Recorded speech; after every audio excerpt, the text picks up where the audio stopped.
Alright, mbukelo Zwide Production ngikubingelele ngikwamukele kwishow yethu la esithi khona khuluma nathi. Mongabe uyaqala ukungena kule channel ngicela wenze okulungile ucindezele usubscribe bese uyafollowa. Ungagcina ukulandela nje Zwide Production la ku YouTube kuphela. Uhambe uye na kwi Facebook na ku TikTok @Zwide Production bese ucindezela ulike, ufollowe kuyona yonke indawo. Sinosisi la esingeke size simveze igama lakho ukuthi ubani ngaphansi kweshow yethu la esithi khona khuluma nathi. Seswami uyaphila? Ngiyaphila njani bhuti? Ngiyaphila seswami sikucelile sathi sicela ukukhuluma nawe njengoba sikubona ukuthi wenza lo msebenzi ukudayisa ngomzimba. So la sifuna ukuthi sazi ukuthi waqala kanjani ukudayisa ngomzimba ukuze nomunye umuntu osekhaya angayitholi sesenkingeni efanayo nale osukuyona. Ngiyakuzwa futhi ngiyabonga ithuba lokuthi ngikwazi ukuthi ngithole ukuthi ngikhulume ngayo lento because kuyinto esengile isikhathi eside ngingakwazi ukuphumela ngayo bala. Oqala nje uqala kwami ukudayisa ngomzimba ngaqala ngendlela ebuhlungu kakhulu because last year 2023 ngaba nenkinga yokudlulelwa abazali emhlabeni kwi-car accident. Kwasho ukuthi mina engimdala ekhaya so nginama siblings angilandela ngemumva ekumele ukuthi ngiwanakekele. Kwangiphoqa ukuthi ngiyeke isikole ka grade 11 ngihambe ngeThekwini ngiyozama umsebenzi. So kwaba khona amantombazana ngasekhaya angithathayo ukuthi azohamba eyorenta nami ahlale nami endlini inyangana ngisazama umsebenzi. Kusho ukuthi mangifika ke eThekwini ngafikela endaweni yaseNewlands. Ngafika khona ngahlala nalamantombazane so wona ayesebenza ke mina ngingasebenzi ngisafika vele ngisazozama. Ngivuka njalo ekseni ngiyofesa ngingawuthola umsebenzi. Kwathi ngelinye ilanga Shuthi vele sasingasahleli kahle endlini because ayikhuluma namagama angekho right sasekhathele ukunakekelana nami because kwangekho okuhlanganayo. Kube khona ubaba wasendaweni nje wayeshadile umuntu owanezimali so ekhulume nami ukuthi ngakwazi ukuthi sisizane yini mhlambe mina ngimvakashele then anginikeze imali. Kwaba yilokho ke ngahamba ngamvakashela wanginikeza imali. Kushuthi emva kwalokho ngabona ukuthi since umsebenzi ungahlangani ayikho enye indlela engingakwazi ukuthi ngenze ngayo. Ngalokho ngiqhubeka nje isikhathi ngilongidayisela yena lo baba kushuthi ngisho usikose kumdayisela because ngangimvashela mangimvashela ilanginikeza imali so iyona leyo mali yayilokho ingiphilisa until ngize ngihlangane namanye amantombazane evele dayisa umzimba vele saxoxa nawo. Engeke ngize ngiwadalule futhi nawo amagama awo because ngivikela isithunzi sawo. Saxoxa nawo angitshelayo ukuthi ku right kangakanani nanokuthi ayenza kangakanani imali la asebenzela khona athembisa ukungiplaka hayi ngivume futhi ngoba ngangumuntu oyidingayo imali nasekhaya ngilandela ama calls ingane ngishile ilambile ematoha wahlangana eThekwini. Hayi kushuthi ngihambe ke angiplake ke siye la adayisela khona yina ngempela ngifike ngosuku lokuqala kube right kudayiseke hayi ngibone ukuthi hayi imali sengiyayenza. Bangibuze labo sisengihlala nabendlini ukuthi hawo imali usuyithatha because akakasebenzi. Hayi ngivele ngibe honest ngibatshele ukuthi ngenza impiloni hayi bengixosheke endlini bethi ngeke bekwazi ukuhlala nomuntu owenza umsebenzi kanjalo. Hayi kushuthi ke ngihambe ngiyohlala nawo vele manje lamantombazane esidayisa nawo. Hayi ke yo ibhlungu le ndaba yazi ngihlale nawo lamantombazane kushuthi kwakunzima kakhulu ke lapho ngoba awuthenga noma ngabe lokho uhlobo lomuntu even ama Nigeria ubaba badala noma nje mefike nemali wawungabi nayo right okunqaba kwakuphoqa ukuthi mase fike nemali nje vele uyadayisa vele kuyaphoqa umsebenzi. Hayi khona ziningi inkinga esengiye ngahlangabezana nazo ke ekudayiseni kwami ngomzimba. Ziningi kakhulu ngangokuthi nje ngaye ngasinda sengicishe ngibulawo omunye ubaba I think kwakuyisigebengu lesiyakho safika simile nje sportini sethu safika sakhomba mina ukuthi sizothenga mina namhlanje ayihambe nami umuntu kanti kushuthi nganoma umuntu ayongithumba yini noma wayefuna ukuyongenzani noma wayonginquma noma wayongenzani. Hayi ke kushuthi ngasinda egarage ke ngasindela abafaka upetrol abantu labasebenza egarage because wathi mayiphuma nje yothenga phakathi egarage ngehla ngababikela inkinga yami bakwazi ukuthi bengiqashise ngabaleke ngasinda kanjalo. So ngifuna sibuyele lapha emuva ekutheni uma sodayisa ngomzimba estradeni abantu kuyibona abathenga kakhulu abantu abamnyama noma mhlawumbe laba bangaphandle because siyazi ukuthi baningi kakhulu la eThekwini. Abantu abathenga kakhulu ngasho ukuthi bonke bayathenga kodwa thina esidila nabo kakhulu ilaba bangaphandle because ibona abantu abakwazi ukuthi bekhokhe imali engcono abakhokha imali ebhekekayo. Laba bala eSouth Africa bayakhalaza bafuna into ezicheap kanti laba bangaphandle bayakwazi ukuthi besikhokhele imali ebonakalayo. So i-boyfriend yakho wenza lo msebenzi nje khona ekusolayo noma yesoli lutho?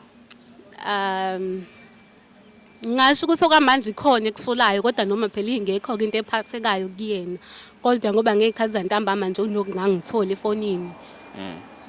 So wena ngoba usemncane uyimisela ukwenza kuze kube nini lo msebenzi? Angizwanga bhuti? Ngithi ngoba usemncane lo msebenzi uyimisela ukuthi wenze kuze kube nini? Eyi, empeleni ngeke ngisho ukuthi ngiyimisela ukuthi ngiwenze kuze kube yinini. Kodwa nje uma kungenzeka mhlawumpe kuhlangane kube khona into engitholayo, ngicabanga ukuthi ngingawuyeka cause akuwona umsebenzi engiwuthandayo kahle hle. Kuwumsebenzi engiwusebenzayo ngenxa yokuthi ngifuna imali. Since nginabantu ekumele ukuthi ngibanakekele. So abanye abantu basebenzisa ezinye izinto ngaba ama-drugs noma yini esuke izokunikeza amandla ikukhiphe namahloni ukuthi ukwazi ukwenza lento. Khona izinto ofika wayisebenzisa noma uyiwena nje ngqo? Sometimes nginakho ukuyisebenzisa. Nginakho ukuyisebenzisa sometimes kodwa hey isikhathi esiningi nje ngiba yimina ngqo. Yeah. So mangathiwa ngelinye ilanga uhlangana nomuntu wasemakhaya kuyiyena ozothenga ungenze njani? Siphi isinqumo ongasithatha? Angazi kodwa empeleni ngicabanga ukuthi khona ngaba into enzima kakhulu leyo kodwa egcineni kwakho konke ngamele ukuthi phela umsebenzi wami kohlezi kumsebenzi wami kuyona into engingenisela imali. Ngicabanga ukuthi okubalekile ilokho njengamanje since umsebenzi ngingakawutholi. Yeah. So ngifuna nje uxoxele nje umlaleli nobukele ngasekhaya. Usixoxele nje ukuthi mhlawumbe ngosuku uthengwa abantu abangaki, mawufika endlini ntambama usukunjani ukukhathala uthi nje kusifundisa kabanzi lapho. Iy'nsuku ayifani makuyinsuku nje mhlampe phakathi nenyanga mhlampe uyathenga abantu abawu-3 abawu-4 kodwa mhlampe makuwumhla ka-15 nomhla ka-25 ukuphela kwenyanga nabawu-5 nje kuyale bayakuthenga. Hhayi ngalezo y'nsuku umuntu usuke ekhathele-ke yimvithi. Kuthiwa niyashisa yini leni esebenzisayo? Hhayi akukho kutheni izona phela lezi zinto lezi zase-ladies house nje imixovo yakhona le esetshenziswayo. Niyithathaphi nina nodwa? Iyadayisa nje kukuthi abantu abaningi abanalo ulwazi lwayo kodwa mangabe usuphakathi-ke kulo msebenzi phela ngina senicobelelana ukuthi nayo into kumele ukuthi ustikhe kuyona ukuze yonke into ibe ngendlela ukuze uzokwazi ukuthi nje ube namaklayenti akho aziyo nje ukuthi uma efika eve kuwena vele akhomba wena. So ngeke ngizokuthiwa laphana anigcini ngokudayisa nodwa. Khona nabantu abashadile mabefika lapha abakhumula amaringi. Umuntu ahamba yosebenza adayise bakhona osisi abashadile abenza lo msebenzi? Bakhona bona abashadile bakhona kodwa kule group yethu akekho kodwa khona kwamanye ama-groups engibaziyo abashadile abenza lo msebenzi mhlawumbe abangasajabulile emshadweni yabo abanganakekeleki ngendlela abayeni bawo begcina umuntu esidisayida ukuthi ukuze ngikwazi ukuthi ngizenzele into ezongingenisela imali ephaketheni ngcono ngihambe ngiyodayisa. Manje amadoda asuke afika azothenga ayakhale ngani athi yini lenzo ukuthi agijima azothenga? Ngicabanga ukuthi umuntu kuya ngokuthi phela abantu baney'nkinga ey'hlukene. Omunye mhlawumbe njengoba kade ngithe sidila nabantu abasuka ngaphandle isikakhulukazi. Omunye mhlawumbe usuke esafika la eMzansi engakabi nayo umuntu abambisene naye kwezothando. So umuntu mase ey'philisa ngakho-ke lokho ukuthi abambe ngala kuthina ekuthengeni. Nalaba abashadile-ke mhlawumbe abaney'nkinga emshadweni wabo bayeza bezodistressa kuthina nje. Manje ngelinye ilanga uma kuthiwa uthathwa indoda yakuthatha ifuna ukwenza umfazi uyayitshelani ukuthi wake wenza lo msebenzi? Ngicabanga ukuthi mhlawumbe kumele ukuthi ngiqale ngimfunde lowo muntu ukuthi umuntu kanjani ngokusince abantu bengafani. Mhlawumbe mangukuthi umuntu engibonayo ukuthi kumuntu engakwazi ukuthi si-understandayo naye ungasi-understand isimo sami ukuthi indaba yami yokudayisa kuyona into eyavele ngavuka ekuseni sengiyiphuphile ukuthi no yazini ngiyahamba ngodayisa manje kodwa makumuntu ongawulandelela umlando wami ayilandelela i-background ukuthi ekudayiseni kwami nganginengcindezi ethile umuntu ongakwazi ukungi-understanda ngingaba neqiniso kuyena ukumvikela mhlawumbe naye ey'ntweni ey'thile kodwa since abantu besisa bengafani makumuntu engimbonayo ukuthi vele ukuhlaza ukhanda lemtshelo kwakhe ngicabanga ukuthi imfihlo engingagcina ngife nayo leyo. Ayi ngiyakuzwa manje emakhaya kodwa nini because ngoDisemba nisuke nibhizi phakathi nonyaka nisuke nibhizi isiphi isikhathi nisithola kalula ukuthi hayi cha la singagoduka siye emakhaya? Senthi thina vele sabantu abahleze benebhizi ngicabanga ukuthi iy'nsuku esigoduka ngazo kuba yiphakathi nenyanga because i-month end nje usuke usebenza ngampela lapha amaklayenti emaningi so ila khona ukwazi ukuthi wenze imali ngampela-ke lapho.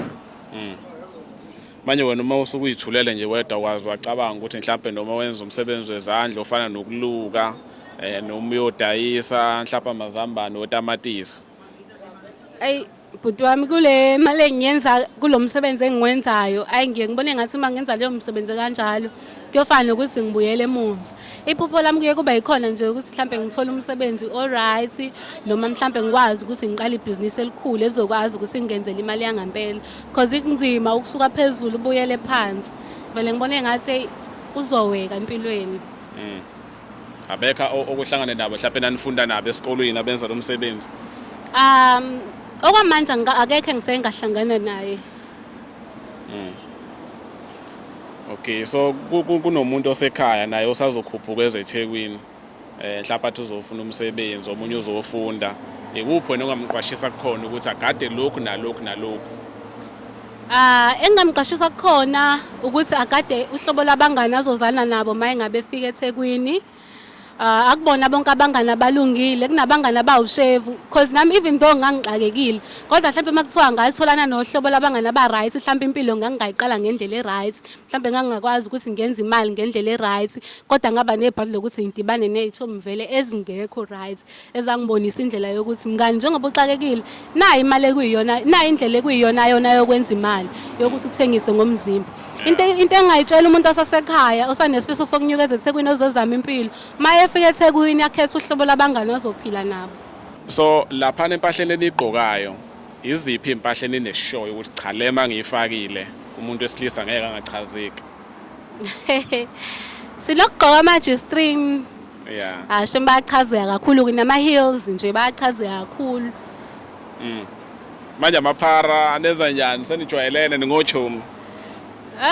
Sinabo abantu abasigadile empeleni so bayazi vele amaphara ukuthi sigadiwe vele so akukho lula ukuthi mhlawumbe benze noma yini noma mhlawumbe besebenzise kabuhlungu since sinamabhosi vele asigadayo. Ngangabona enye ivideo itrenda udriver wetruck angasafuni ukukhokha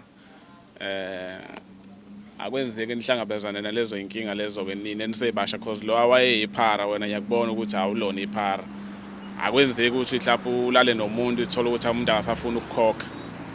Even though mina ngingaze ngiqondane naleyo nkinga kodwa khona ozakwethu abaye beqondane nayo kodwa into esiye si-advise-ane ngayo ukuthi uma ngabe kuleyo situation okungcono ukuthi uhambe uvikele impilo yakho because abantu abasathembakele esikhathini samanje. Ungayithola usulimala ubhizi ulwela imali bakhona vele abantu abayigebengu umuntu asuke eze ngokuthi uzothatha i-advantage yokuthi vele uyazi ukuthi umuntu wesifazane vele awunawo amandla ngokwanele uzokusebenzisa mase ihamba kanjalo engabe sakukhokhela imali yakho. Yeah. Hayi nguzwa kahle seswama ake sikubambe la because besifuna ukuthola nje ukuthi njengoba udayisa yini le kahle kahle yakwenza ukuthi uzothatha isinqumo sokuthi cha mina ngodayisa ngomzimba. So abanye abantu siye sibajaje but ekugcineni suke singazi ukuthi kusuke kunezinto ezinzima kakhulu ezingale ngemuva esingazazi ebenze bathatha inqumo ezisindayo. Siyabonga kakhulu ngesikhathi sakho yezo. Ngiyabonga nami.